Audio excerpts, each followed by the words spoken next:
आप सभी का बहुत बहुत स्वागत है। मेरा नाम रूबिका लियाकत है। भारत 24 पर इस वक्त आप द रूबिका लियाकत शो देख रहे हैं। सारी खबरें जो आपके लिए हमने अगले 1 घंटे में तैयार की है वो आपको बताया। उससे पहले एक बड़ी खबर आपको बता देना चाहती हूँ। बड़ी खबर यह है कि अब से कुछ देर पहले प्रधानमंत्री नरेंद्र मोदी और सीएम योगी आदित्यनाथ के बीच एक बैठक हुई है जिसमें मंत्री ए.के. शर्मा भी मौजूद रहे हैं। यूपी सरकार के अयोध्या के डीएम और कमिश्नर भी इस बैठक में मौजूद रहे हैं। अयोध्या में राम मंदिर को लेकर यह बैठक हुई है और इसमें जो चर्चा हुई है वो विकास कार्यों को लेकर हुई है। प्रधानमंत्री नरेंद्र मोदी ने उत्तर प्रदेश के मुख्यमंत्री योगी आदित्यनाथ से उत्तर प्रदेश के तमाम विकास कार्यों का फीडबैक लिया है। अयोध्या के डीएम और कमिश्नर की मौजूदगी में राम मंदिर को लेकर भी बैठक में चर्चा हुई है।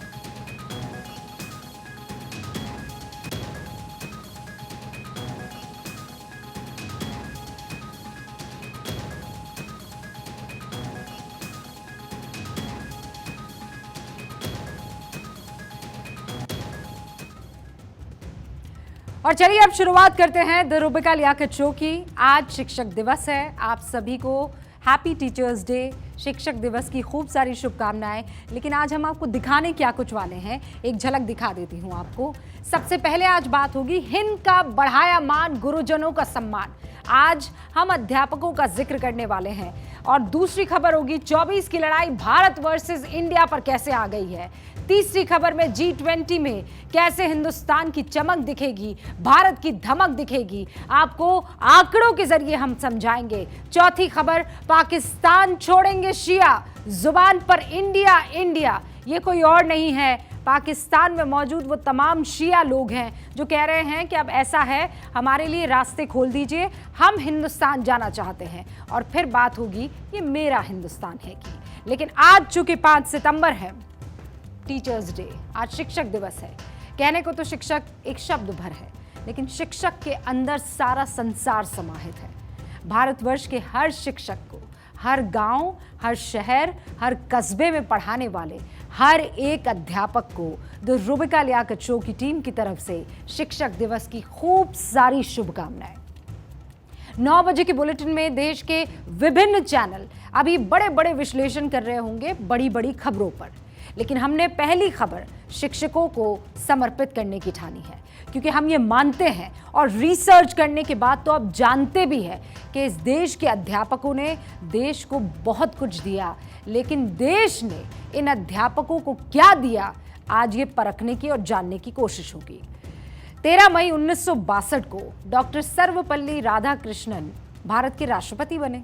उनके जो स्टूडेंट्स थे उन्होंने कहा कि डॉक्टर साहब, प्रोफेसर साहब, आपको जन्मदिन अपना सेलिब्रेट करना चाहिए।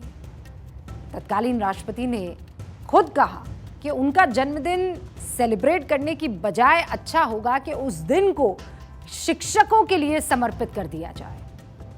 वो अध्यापक ही हैं जिनकी बदौलत भारत चांद पर पहुंचा है। यकीन मानिए, चंद्रयान अगर चांद पर उतर सका तो वो इसरो चीफ एस सोमनाथ के शिक्षक की ही देन है। उन्होंने एस सोमनाथ को तैयार किया। हिंदुस्तान का हर वो शख्स जो आज किसी मुकाम पर है, वो खुद को अगर गौरवान्वित महसूस करता है तो उसके पीछे भी कोई और नहीं, उसके शिक्षक की मेहनत है। शिक्षक का सम्मान, गुरुजनों का सम्मान सनातन संस्कृति के रोम रोम में समाया हुआ है। पौराणिक काल से ही गुरुजनों का आदर करना हमारे देश के हर शख्स को सिखाया जाता है।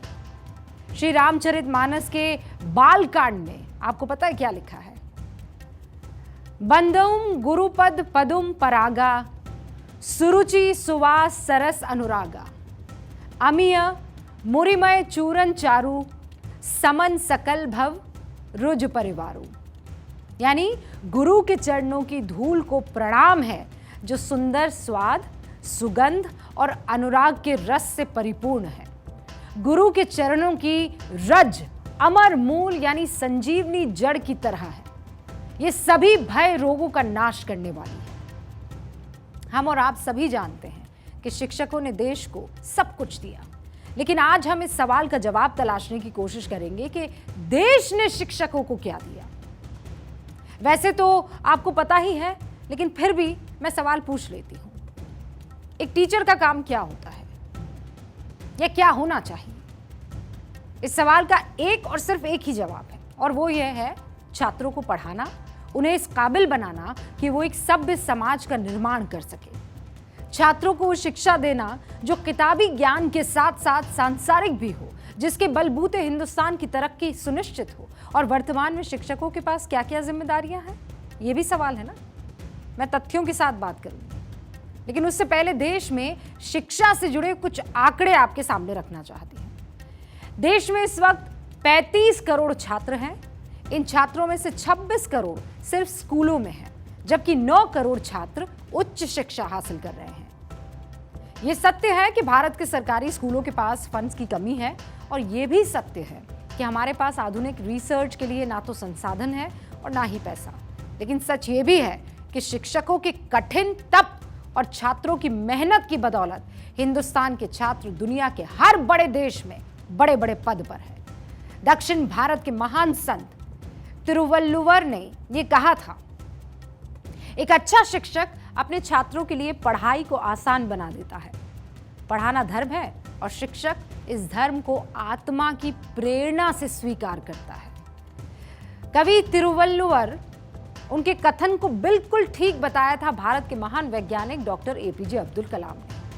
उन्होंने साल 2003 में एक संबोधन में कहा था, मेरे शिक्षक शिव सुब्रमण्यम अय्यर ने समुद्र तट पर ले जाकर हमें पक्षियों के उड़ने का सिद्धांत समझाया।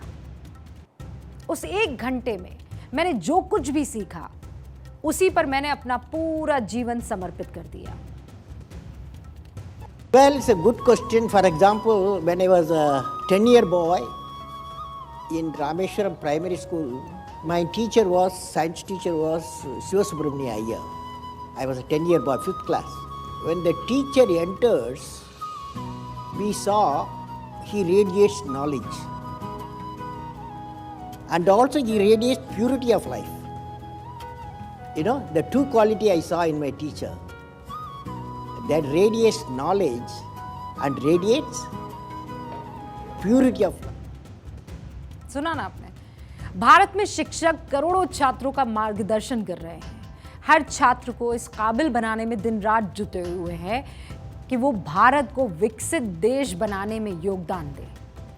और ये किसी से छुपा नहीं है कि भारत में पढ़कर छात्र अमेरिका जैसे देश की बड़ी बड़ी कंपनियां चला रहे हैं, फिर वो चाहे अल्फाबेट और गूगल के सीईओ सुंदर पिचाई हो या फिर माइक्रोसॉफ्ट के सीईओ सत्या नडेला। भारत में 15,07,708 स्कूल हैं। इनमें सरकारी स्कूलों की संख्या 10,32,570 है, जबकि 3,37,000 लगभग 499 प्राइवेट स्कूल्स हैं। सरकारी सहायता प्राप्त स्कूलों की संख्या 84,362 है। इन स्कूलों में 96,87,577 टीचर्स अपनी सेवाएं दे रहे हैं। निजी स्कूलों में 36 लाख टीचर्स हैं, जबकि सरकारी स्कूलों में 49 लाख टीचर्स बच्चों को पढ़ा रहे हैं। सरकारी सहायता प्राप्त स्कूलों में 8 लाख शिक्षक हैं। भारत की शिक्षा व्यवस्था दुनिया की सबसे बड़ी शिक्षा व्यवस्था है, और यह व्यवस्था महिलाओं को आत्मसम्मान भी दे रही है। शिक्षा व्यवस्था में शिक्षकों का योगदान ही है कि स्कूल छोड़ने वाले छात्रों की संख्या में तेजी से गिरावट आ रही है। नीति आयोग के मुताबिक संयुक्त राष्ट्र के नियमों के आधार पर केरल की शिक्षा व्यवस्था सबसे बेहतर है, जिसे 100 में से 80 नंबर मिलते हैं। दिल्ली की शिक्षा व्यवस्था को 100 में से 75 नंबर मिले हैं। चंडीगढ़ को 100 में से 79 अंक मिले हैं। बिहार को हालांकि इस रिपोर्ट में 49 से भी कम पॉइंट्स मिले हैं। हिमाचल प्रदेश में स्कूल ड्रॉप आउट दर सबसे कम सिर्फ 7% है। दिल्ली में स्कूल ड्रॉप आउट दर 11.25% है। जम्मू कश्मीर में 24% से थोड़ी ज़्यादा है, जबकि बिहार में करीब 40% है। अच्छी बात यह है कि स्कूल ड्रॉप आउट दर में पूरे भारत में तेज़ी से गिरावट आ रही है। तमाम चुनौतियों के बावजूद हमारे देश के टीचर्स स्टूडेंट्स को स्कूल आने और पढ़ाई जारी रखने के लिए इंस्पायर कर रहे हैं। लेकिन शिक्षकों पर हम कितना प्रेशर डाल रहे हैं, आपको पता है? शिक्षकों को ज्ञान वर्धन करने के तरीके खोजने की बजाय दूसरे कामों में इस्तेमाल किया जाता है, ये आप जानते हैं? कुछ तथ्य आपके सामने रख रही हूं। शिक्षकों की ड्यूटी सिर्फ बच्चों का भविष्य संवारने के लिए नहीं है, वो तो ऐसी ऐसी चीज़ों में उनका इस्तेमाल किया जा रहा है कि आप एक बार को सोचने लगेंगे। हर 10 साल में होने वाली जनगणना जो होती है उसमें भी शिक्षकों का इस्तेमाल होता है। राज्य चुनाव में, लोकसभा चुनाव में, नगर निगम चुनावों में शिक्षकों की ड्यूटी लगती है। ग्रामीण इलाकों में मवेशी जनगणना में भी शिक्षकों की ड्यूटी लगती है। वोटर्स लिस्ट में नाम जोड़ने और नाम काटने में टीचर्स की ड्यूटी लगाई जाती है। कोरोना काल में टीचर्स की ड्यूटी खाना बांटने में लगाई गई थी। आपातकाल में टीचर्स को राशन बांटने के काम में भी लगाया जाता है।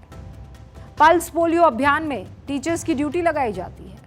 इसके अलावा डेंगू से बचाव के लिए जागरूक करने में भी टीचर्स की ड्यूटी लगती है। आंकड़े कहते हैं कि सरकारी स्कूलों के जो टीचर्स हैं वो अपने काम के घंटों का सिर्फ 20% शिक्षा के लिए इस्तेमाल कर पाते हैं, जबकि उनके समय का 42% नॉन टीचिंग कामों में ज़ाया होता है। इसमें से भी 32% वक्त उन कामों में खर्च होता है जो टीचिंग से जुड़ा ही हुआ नहीं है, मतलब किसी भी तरह से नहीं जुड़ा हुआ। भारत के सरकारी स्कूलों में करोड़ों छात्र पढ़ते हैं, लेकिन जब शिक्षकों के पास पढ़ाने के लिए वक्त ही नहीं होगा तो छात्र नई चीजें कैसे सीखेंगे? इस सवाल पर सरकारों को गंभीरता से सोचने की सच में जरूरत है। चाहे कितने भी बुरे हालात हो, लेकिन टीचिंग वो पेशा है जहां टीचर बगैर भेदभाव के हर छात्र के सफल होने की कामना करता है। वो किसी जाति या धर्म के आधार पर, लड़की या लड़के के आधार पर छात्र में भेदभाव नहीं करता। तभी तो दार्शनिक अरस्तु ने यह कहा था कि जो बच्चों को शिक्षित करते हैं उन्हें बच्चों को जन्म देने वाले माँ बाप की तुलना में ज्यादा सम्मान दिया जाना चाहिए। माँ जन्म देती है, लेकिन गुरु जीवन देता है, और इसलिए आप लोगों का दायित्व तो थोड़ा ज्यादा ही होता है। मैं मन से मानता हूं टीचर देश के लिए सर्वाधिक देश को बनाने में योगदान देने वाला ऐसा काम आपके पास है। आप देश बदल सकते हैं, जीवन बदल सकते हैं, आप सदी बदल सकते हैं। ये सामर्थ्य आपके अंदर होता है। परमात्मा आपको शक्ति दे। बहुत बहुत धन्यवाद।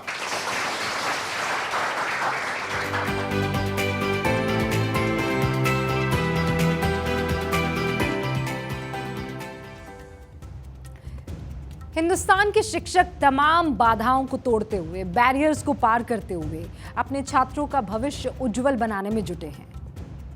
मैं और मेरी टीम के सभी सदस्य या फिर आप सभी, यदि अगर आप अपनी आंखें बंद करेंगे और अपने टीचर के बारे में सोचेंगे तो एक ही छवि नजर आएगी। मतलब वो टीचर चाहे 90 के दशक में पढ़ा रहा हो, कि 80 के दशक में, कि 50 के दशक में, कि 60 के दशक में, आप आंख बंद कीजिए और अपने टीचर के बारे में सोचने लगिए।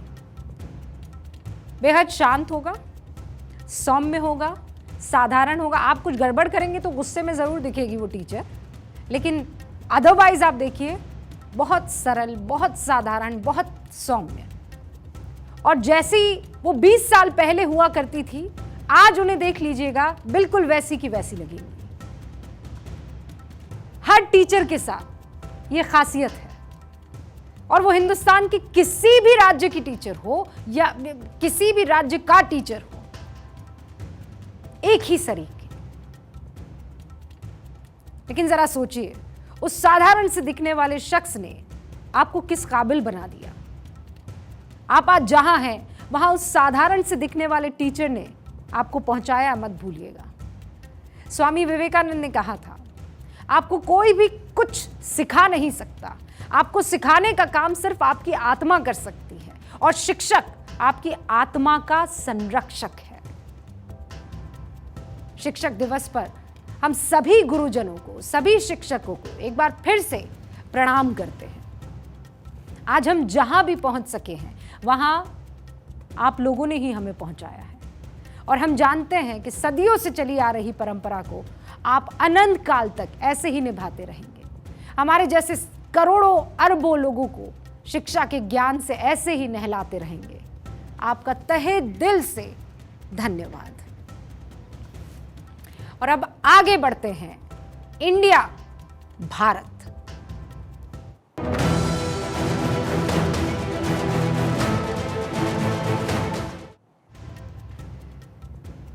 संविधान क्या कहता है? इंडिया दैट इज भारत, यानी इंडिया जो कि भारत है वो राज्यों का संघ है। मतलब संविधान के हिसाब से हमारे देश के दो नाम हैं, इंडिया, भारत। इसके अलावा एक और पहचान है और ये तीसरा नाम है हिंदुस्तान। इंडिया, भारत, हिंदुस्तान। या फिर अगर इसे हम ऐसे कहें कि कौन सबसे पहले आया, तो भारत, हिंदुस्तान, इंडिया।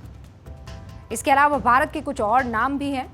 ये नाम वक्त के साथ अपनी पहचान और चमक दोनों खोते गए।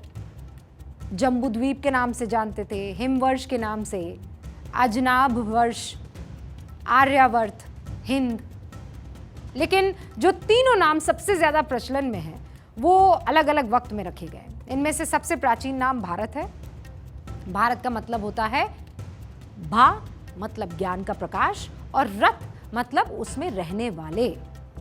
यानी भारत वो देश है जहां के लोग ज्ञान के प्रकाश में रहते हैं। भारत इस देश का सबसे प्रचलित, पुरातन और प्राचीन नाम है। विष्णु पुराण के अनुसार उत्तरम यत् समुद्रस्य हिमादेश्चैव दक्षिणम वर्ष तद भारतम नाम भारती यत्र संतति है। मतलब समुद्र के उत्तर में और बर्फीले पहाड़ों के दक्षिण में स्थित है वो देश जो भारत कहलाता है, और उस भारत की संतान कहलाती है भारतीय। प्रधानमंत्री नरेंद्र मोदी ने भी संसद में विष्णु पुराण का जिक्र किया था। भारत में भीष्म पर्व के 9वें अध्याय में संजय क्या कहते हैं, सुनिए।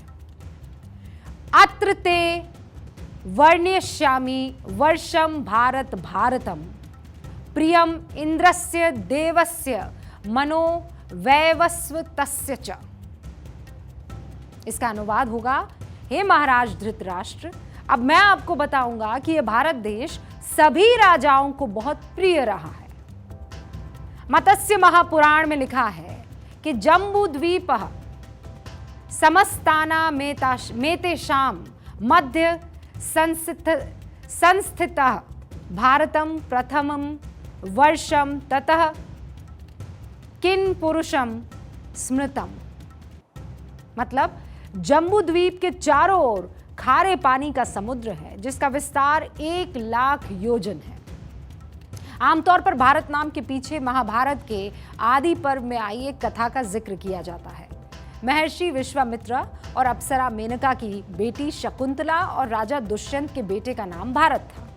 भारत को ऋषि कणव ने आशीर्वाद दिया था कि वो चक्रवर्ती सम्राट बनेंगे और उनके नाम पर इस भूभाग का नाम भारत मशहूर होगा। कहने का मतलब यह है कि युगों युगों से हमारे देश का नाम भारत ही रहा है। लेकिन फिर आ गए गौरी और गजनवी, इनके जैसे आक्रमणकारी। जब वो आक्रमण करते थे तो उन्हें सिंध नदी पार करनी पड़ती थी। हम सब ने पढ़ा है कि ईरान और फारस के लोगों को स शब्द बोलने में थोड़ी दिक्कत हुआ करती थी। ये वैसे ही है जैसे हम चीन की मैंड्रिन, इंग्लिश, जापानी या अफ्रीकी देशों की भाषाओं के कई शब्द या उनका उच्चारण ठीक से नहीं कर पाएंगे, या वो हमारी हिंदी के कई शब्द नहीं बोल पाएंगे। ये कुछ वैसा ही था, और इसीलिए वो सिंधु के उस पार बसे लोगों को, यानी जो हम बसे हुए थे, हिंदू कहने लगे। हिंदुओं के रहने की जगह या स्थान को हिंदुस्तान। उन्हीं लोगों ने करीब 1000 साल तक राज किया और वो लगातार भारत को हिंदुस्तान कहते रहे। इसके बाद आए यूरोप के हमलावर। हालांकि वो व्यापारियों के भेष में आए थे। यूनानी और रोमन लोग सिंधु को इंडोज या इंडस कहते थे। वो इस इलाके में रहने वालों को इंडियन कहने लगे, और अब हिंदुस्तान से हो गया इंडिया। लेकिन हम उदार देश हैं, बड़े दिल वाले लोग हैं। हमने हिंदुस्तान शब्द को भी दिल से लगाया, इंडिया शब्द को भी, लेकिन असलियत में हमारा मन भारत में ही रमता है। हमारे राष्ट्रगान जन गण मन में क्या लिखा है? भारत भाग्य विधाता। कहीं इंडिया भाग्य विधाता तो नहीं लिखा है, हिंदुस्तान भाग्य विधाता तो नहीं लिखा है। इसीलिए हम किसी और के दिए हुए नाम से कब तक काम चलाएंगे और क्यों चलाएंगे? गुलामी के दिनों की निशानियों को ढोने की जरूरत क्या है? ये मांग देश की आजादी के बाद से शुरू हो गई थी, और अब इंडिया नाम छोड़ो, भारत नाम रखो, एक नया संवाद छिड़ गया है। उस वक्त भी लोगों को ऐतराज था और एक बार फिर से चर्चा यही हो रही है, ऐतराज की वजह से। दुर्भाग्य है, गुलामी की निशानी को ढोने में पता नहीं किस बात का आनंद हमें आता है। हम आजाद तो हो गए हैं, लेकिन गुलामी की मानसिकता नहीं छोड़ पा रहे। क्यों? राष्ट्रपति द्रौपदी मुर्मू के नाम से G20 देशों के नेताओं को डिनर के लिए इनविटेशन भेजा गया। उसमें भारत के राष्ट्रपति या प्रेसिडेंट ऑफ भारत के नाम से लेटर गया है। इससे पहले क्या होता था? प्रेसिडेंट ऑफ इंडिया लिखा जाता था। इसी तरह भारत की प्रेसिडेंसी G20 ने नया हैंडल G20 भारत लॉन्च किया है। G20 से संबंधित जरूरी जानकारियां, बयान और सूचनाएं इसी हैंडल पर जारी हो रही है। अच्छी बात है, इसमें किसी को कोई एतराज नहीं होना चाहिए। लेकिन ये राजनीति का दुर्भाग्य है कि देश की साख बढ़ाने वाली, देश के प्राचीन गौरव का गुणगान करने वाली अगर कोई पहल है तो वो राजनीति से जुड़ रही है।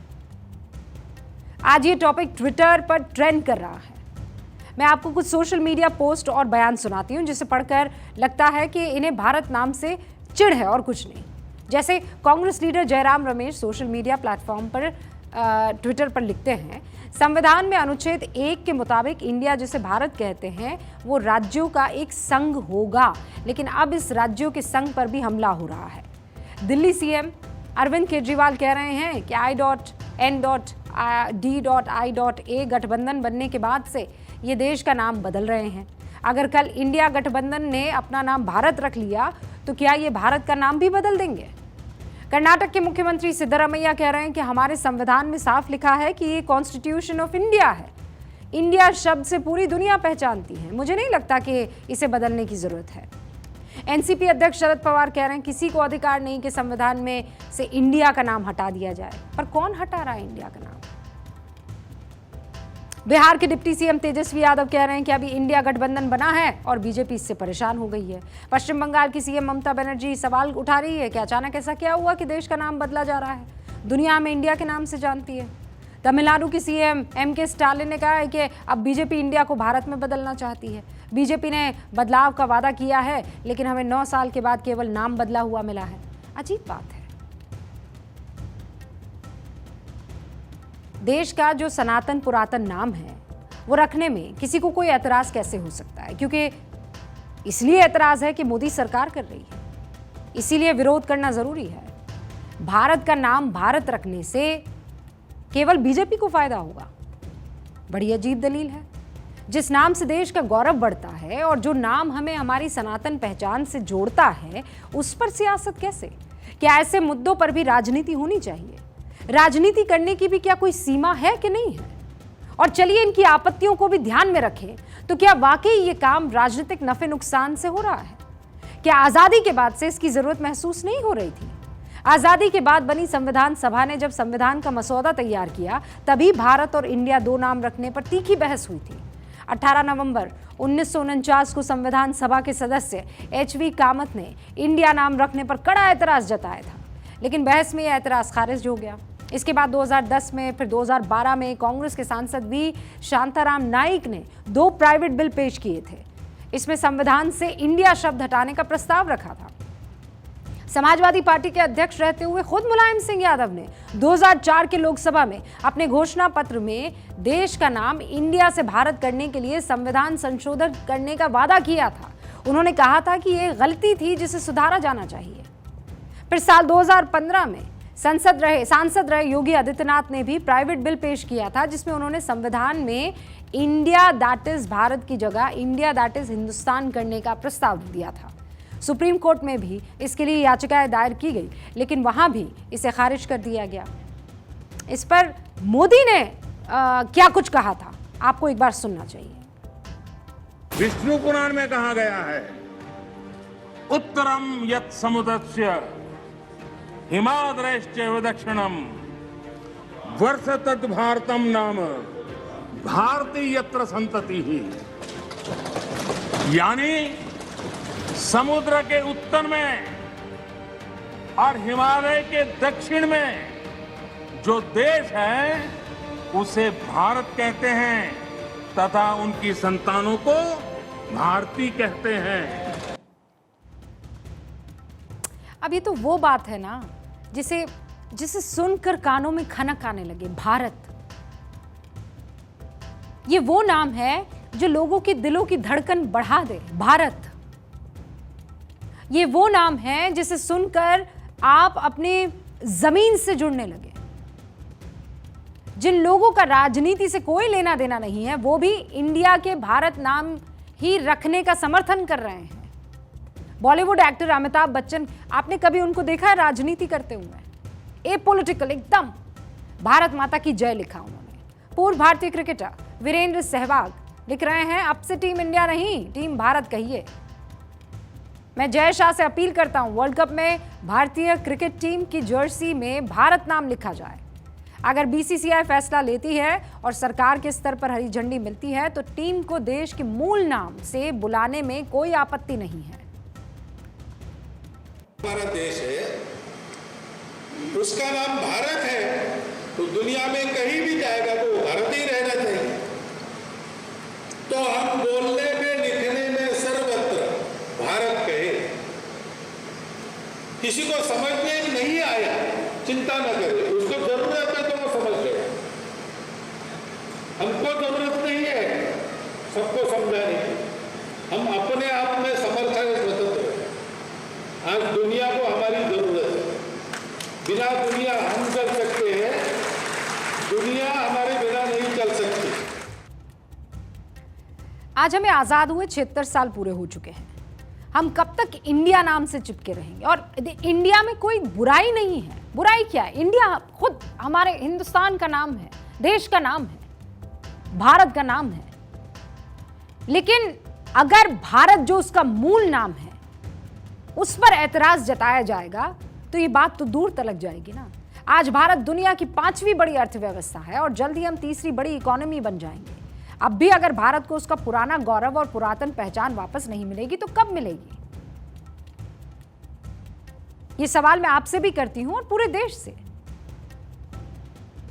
और इसी को लेकर आज कांग्रेस ने ट्विटर पर एक ट्वीट शेयर किया, इंडिया को मिटाना नामुमकिन। इंडिया को कोई नहीं मिटा रहा है अव्वल, लेकिन इंडिया को मिटाना नामुमकिन, जिसमें लिखा था और नीचे जो अटैचमेंट था, जो तस्वीर अटैच थी, वो हिंदुस्तान के प्रस्तावना की थी, इंडियन प्रियम्बल, संविधान की, माफ कीजिएगा, प्रस्तावना।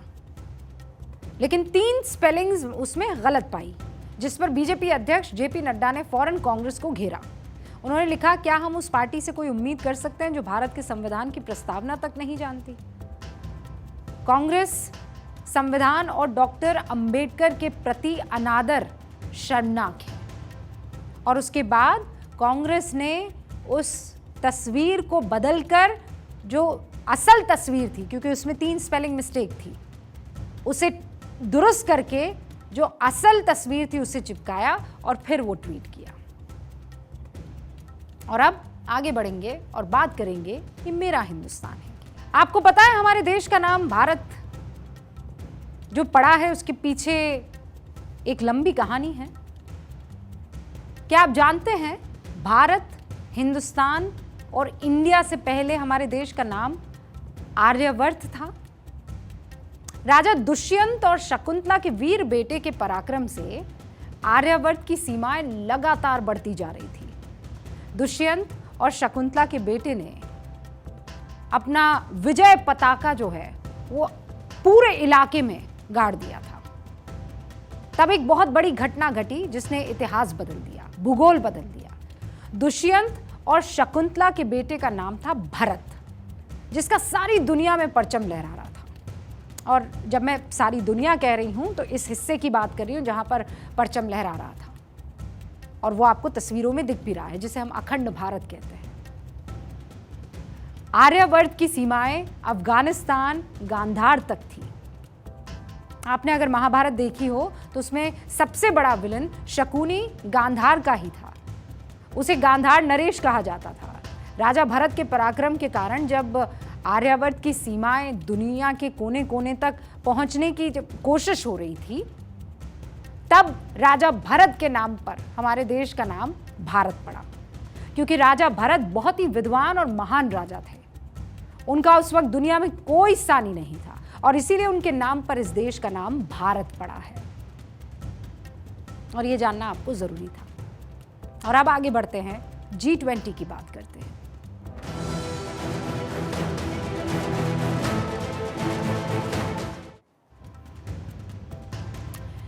भारत में G20 का बड़ा आयोजन होने जा रहा है। दुनिया की महाशक्तियां भारत में जुटेंगी। हम सबके मन में सवाल उठता है कि आखिर इससे होगा क्या। तो आज जानेंगे कि इस सम्मेलन से क्या हासिल होगा, ताकि कोई पूछे तो आप बता सके। सबसे पहले एक सवाल पूछते हैं, आपके घर में कोई मेहमान आता है तो आपको कैसा लगता है? कभी आपके घर में शहर का कोई बड़ा आदमी, कोई एसपी, विधायक, सांसद, नेता आ जाए, कोई बड़ा सोशल वर्कर आ जाए तो आपको कैसा लगता है? खुशी होती है ना, अच्छा लगता है। उसी तरह हमारे भारत में दुनिया के बड़े देशों के सरदार आ रहे हैं, मुखिया आ रहे हैं, तो कैसा लगेगा? सुपर पावर अमेरिका से राष्ट्रपति जो बाइडेन आ रहे हैं, फ्रांस के राष्ट्रपति आ रहे हैं, ब्रिटेन के पीएम ऋषि सुनक आ रहे हैं, पीएम मोदी को बॉस कहने वाले ऑस्ट्रेलिया के पीएम एंथनी एल्बनीज आ रहे हैं। कुल मिलाकर 26 राष्ट्रीय अध्यक्ष भारत आ रहे हैं। तो दुनिया में भारत की ताकत दिखना तो लाजमी है। लेकिन अब यह सवाल उठता है कि सिर्फ ताकत दिखाने से क्या भारत में इनके आने से कोई फायदा होगा? क्या फायदा मिलने वाला है कोई? G20 में भाग लेने वाले देश दुनिया की जीडीपी के 85% हिस्सेदारी रखने वाले देश हैं। आसान भाषा में समझाऊं तो 85% प्रोडक्शन इन्हीं देशों में होता है। पहले क्या होता था कि G20 सम्मेलन सिर्फ टेक्नोक्रेट्स और पॉलिसी विशेषज्ञों के लिए हुआ करता था। बड़े बड़े नेता आते थे, फोटो सेशन होता था और सम्मेलन खत्म हो जाता था। लेकिन पीएम मोदी ने इसे एक त्योहार बना दिया। सारी दुनिया भारत की G20 की तैयारियों को देखकर हैरान है।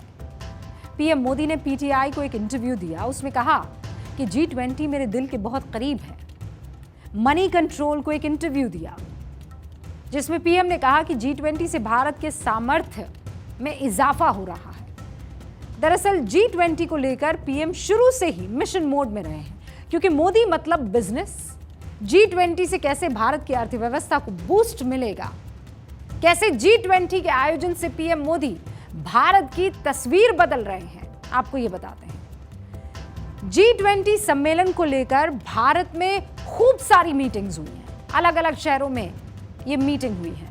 कोरोना और लॉकडाउन के दौरान जो टूरिज्म सेक्टर ठप पड़ गया था, G20 समिट से उसे बड़ा बूस्ट मिला है। उन शहरों को फायदा मिला है सबसे ज्यादा जहां G20 की बैठक हुई है। राजधानी दिल्ली के साथ साथ एनसीआर में होटल्स के कमरों की बुकिंग फुल है। देशों में होटल इंडस्ट्री से लेकर रियल एस्टेट को बूस्ट मिल रहा है। G20 समिट में शामिल देशों से भारतीय इंफ्रास्ट्रक्चर सेक्टर में अच्छा खासा इन्वेस्टमेंट आ रहा है। G20 की अध्यक्षता करने से भारत को वैश्विक मंच पर प्रमुख खिलाड़ी बनने का मौका मिल गया है। दुनिया की 60% जनसंख्या G20 में रहती है। G20 जो देश है उनमें G20 दुनिया के पेटेंट का 95% का प्रतिनिधित्व करता है। G20 के मंच पर आर्थिक विकास, पर्यावरण, स्वास्थ्य, शिक्षा, कारोबार के क्षेत्र में सहयोग बढ़ाने पर चर्चा होने वाली है। आप समझ गए होंगे कि G20 से भारत को क्या क्या फायदा है, क्यों पीएम मोदी के दिल के इतना करीब है ये G20। पहले पीएम मोदी को सुनते हैं, उसके बाद और क्या क्या फायदे हैं आप समझेंगे। आज देश में G20 समिट के मेहमान नवाजी का भारत को अवसर मिला है। अब पिछले एक साल से हिंदुस्तान के हर कोने में जिस प्रकार से G20 के अनेक ऐसे आयोजन हुए, अनेक कार्यक्रम हुए हैं, उसने देश के सामान्य मानवी के सामर्थ्य को विश्व को परिचित करा दिया है। भारत की विविधता का परिचय कराया है। भारत की डायवर्सिटी को दुनिया अचंभे से देख रही है और उसके कारण भारत के तरफ आकर्षण बढ़ा है। भारत को जानने की, समझने की इच्छा जगी है। उसी प्रकार से आप देखिए एक्सपोर्ट, आज भारत का एक्सपोर्ट के तेजी से बढ़ रहा है और मैं कहना चाहता हूं दुनिया के एक्सपर्ट्स इन सारे मानदंडों के आधार पर कह रहे हैं कि अब भारत रुकने वाला नहीं है। और एक्सपर्ट्स भी कह रहे हैं ग्लोबल इकोनॉमिक ग्रोथ और समृद्धि को हासिल करने में G20 की एक रणनीतिक भूमिका है। भारत G20 का अध्यक्ष ऐसे समय में बना है जब भारत दुनिया में सबसे ज्यादा तेजी से आगे बढ़ती हुई अर्थव्यवस्था बना हुआ है। केंद्र ने पहली बार स्टार्टअप 20 एंगेजमेंट ग्रुप की स्थापना की है, जिससे वैश्विक स्टार्टअप इकोसिस्टम की आवाज बनेगा भारत के स्टार्टअप में निवेश के लिए दुनिया आतुर रहेगी, रोजगार के अवसर बढ़ेंगे, निवेश को आकर्षित करने में मदद मिलेगी। एमएसएमई जो सेक्टर है उसे मजबूती देने से कई बड़े ऐलान जो हैं वो हो सकते हैं। Medical device, health care services को लेकर समझौते इस G20 बैठकों में हो सकते हैं। एनवायरमेंट यानी पर्यावरण, स्वास्थ्य, शिक्षा, कारोबार के क्षेत्र में सहयोग बढ़ाने पर समझौते हो सकते हैं। अब समझ आया कि 20 से यानी G20 से हमें कितना फायदा होने वाला है। अब विशेषज्ञ क्या कह रहे हैं, G20 से भारत को कितना बड़ा बूस्ट मिल सकता है, वो सुनिए। दुनिया के सारे प्रेसिडेंट्स, प्राइम मिनिस्टर्स इंडिया आते हैं और वो भारत की राइज को देखते हैं और वो भारत को कॉन्ग्रेचुलेट करते हैं और कहते हैं कि हाँ, भारत एक उभरती हुई पावरफुल इकोनॉमी है। तो उनके पीछे फिर उन देशों के बिजनेसमैन भी आते हैं।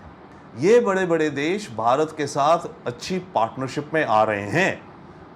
तो ऐसे देश जो भारत की तरफ एक बुरी नज़र से देखते हैं, वो भी दोबारा सोचते हैं कि भारत के साथ उन्हें संभल के चलना है। देखिए, जो भी इश्यूज G20 में रेज हो रही हैं, food security, energy security, climate change, ये भारत को भी तो इफेक्ट करती हैं, हम और आपकी, हमारी रोज़मर्रा की ज़िंदगी को।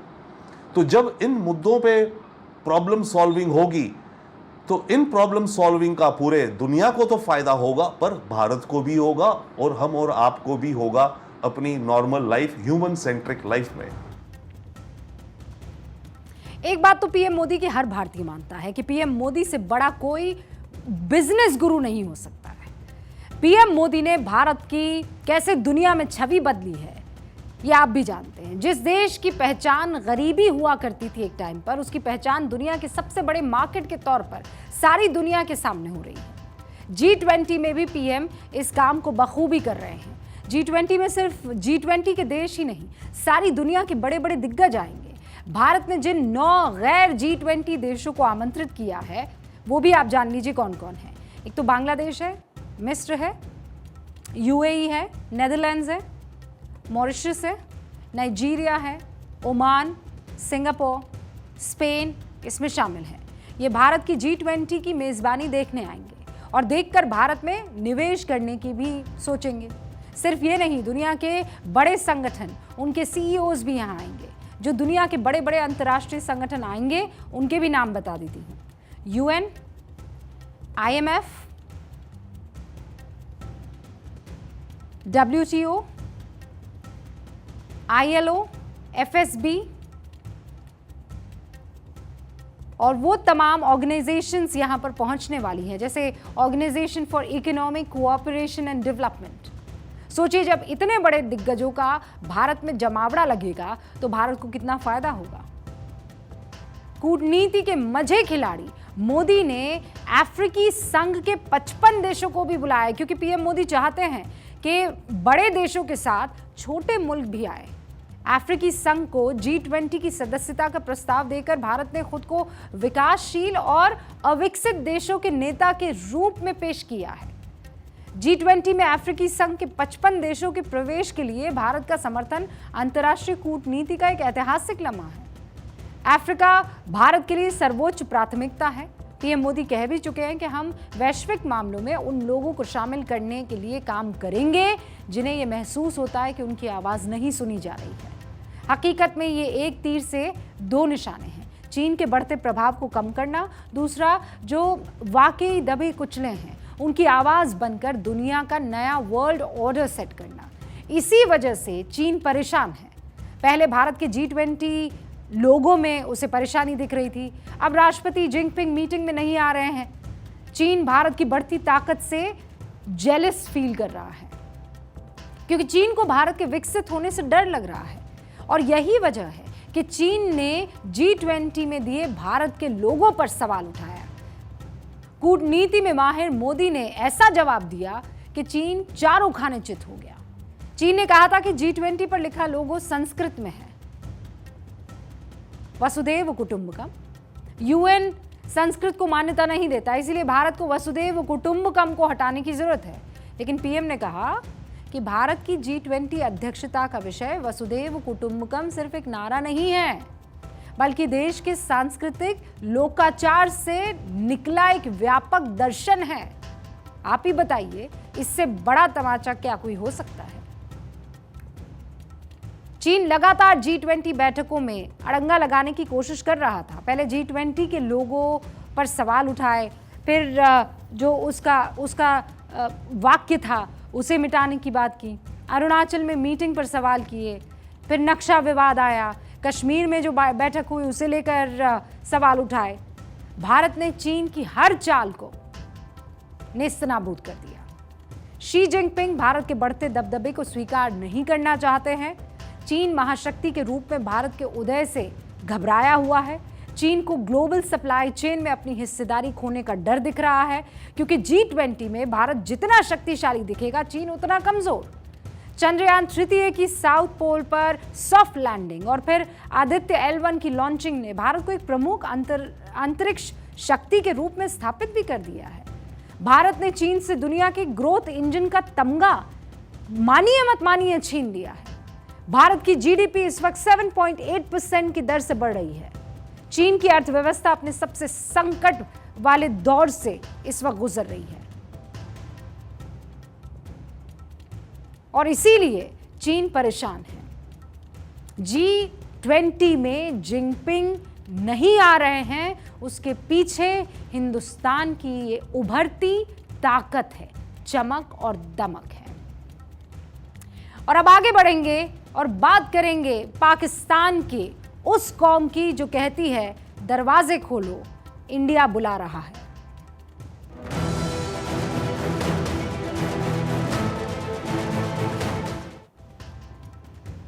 पाकिस्तान देखिए वो मुल्क है जिसकी वैलिडिटी अब खत्म होने वाली है। बलूचिस्तान, सिंध, खैबर पख्तूनख्वा, सब जगह पाकिस्तान के खिलाफ बगावत हो रही है। सबको पाकिस्तान से आज़ादी चाहिए। नफरत की बुनियाद पर बने पाकिस्तान में इतनी नफरत फैल चुकी है कि लोग पाकिस्तान को छोड़ के हिंदुस्तान आना चाहते हैं। पाकिस्तान के गिलगिट बाल्टिस्तान में पाकिस्तानी हुकूमत से भारतीय सीमा के रास्ते खोलने की बात हो रही है, क्योंकि पाकिस्तान में ईश निंदा के नाम पर शिया समुदाय को टॉर्चर किया जा रहा है। लोग सड़कों पर है। गिलगिट बाल्टिस्तान की जनता क्या कह रही है, पहले आप उससे सुनिए। ना किसी से झुकेंगे। अगर तुम रास्ते में डाउन पैदा करोगे तो हम करगिल जाके दिखाएंगे तुम्हें। तुम्हारे बाप भी नहीं रोक सकते।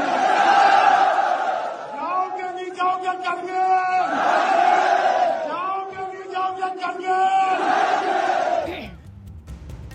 हिंदुस्तान से तकरीबन 90 किलोमीटर दूर स्कुर्दू में शिया समुदाय के लोग भारत की तरफ जाने वाले करगिल हाईवे को खोलने की मांग पर अड़ गए। उनका कहना है कि वो अब पाकिस्तानी फौज की हुकूमत वाले गिलगिट बाल्टिस्तान में नहीं रह सकते हैं, वो भारत जाना चाहते हैं। पाकिस्तान की फौज के खिलाफ शिया समुदाय नारा लगा रहा है। ये जो दहशतगर्दी है उसके पीछे वर्दी है। कैसे पाकिस्तान में फौज के खिलाफ बगावत हो चुकी है, असीम मुनीर के खिलाफ भीड़ कैसे उकसा रही है एक दूसरे को, सुनिए।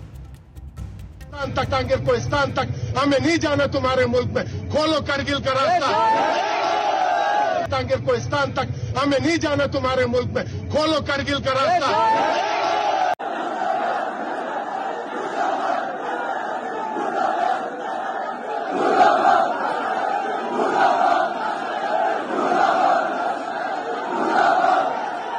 मुर्दाबाद, मुर्दाबाद।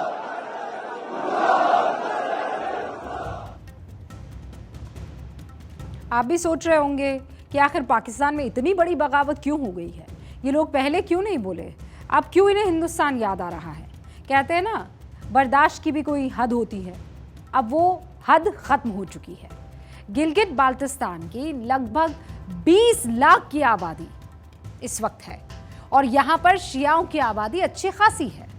20 लाख में से 8 लाख शियाओं के बगावती तेवरों को देखते हुए पाकिस्तानी फौज के 20,000 अतिरिक्त जवानों को तैनात किया गया है। गिलगित बाल्टिस्तान में शियाओं का आरोप है कि पाक सेना 1947 के बाद से यहां से शियाओं को भगा रही है।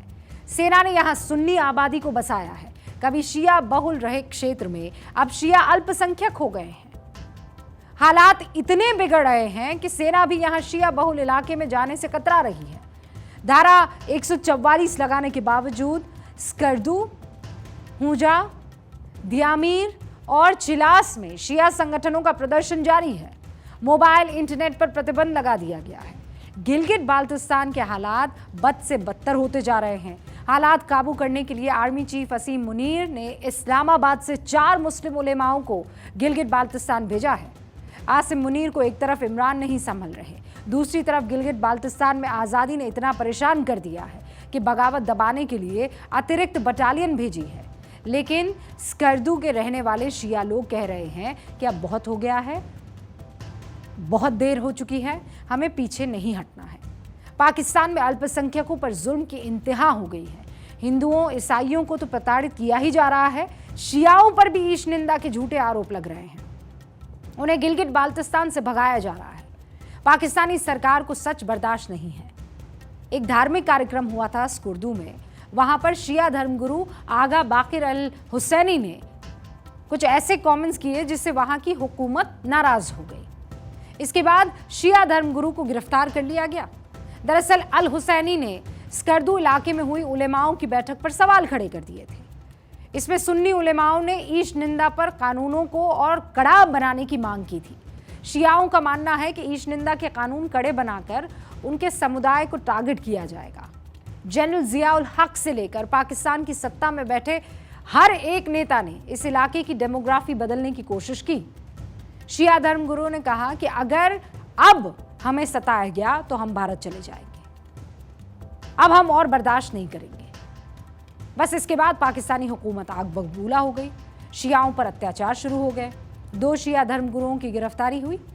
दुनिया के किसी कोने से आवाज नहीं आ रही। अब भारत में छोटे छोटे विवाद होने पर जो मानवाधिकार के जो संगठन हाय तौबा मचाते हैं, अभी इतनी तादाद में भीड़ देखते हुए भी उनके मुंह से कुछ नहीं निकलेगा। उन्हें पाकिस्तान नहीं दिखाई देगा, ना पाकिस्तान में शियाओं की आवाज सुनाई देगी। OIC चुप, पाकिस्तान के अत्याचार पर कोई संगठन नहीं बोलेगा। हिंदुओं की तरह शियाओं को भी पाकिस्तान से खत्म करके ही पाकिस्तान सरकार दम लेगी। आखिर कब दुनिया पाकिस्तान के कुकर्मों पर बोलेगी और कब जाकर इसके खिलाफ किसी तरह का कोई एक मजबूत एक्शन लिया जाएगा? क्योंकि अगर ऐसे ही चलता रहा तो वो दिन दूर नहीं है कि गिलगित बाल्टिस्तान के लोग खुद ही पाकिस्तानी सीमा को तोड़कर भारत में मिलने आ जाएंगे। इन सारी खबरों के साथ अब आप मुझे इजाजत दीजिए। द रूबिका लियाकत शो में इतना ही। कल फिर आपसे मुलाकात होगी। अपना ख्याल रखिएगा।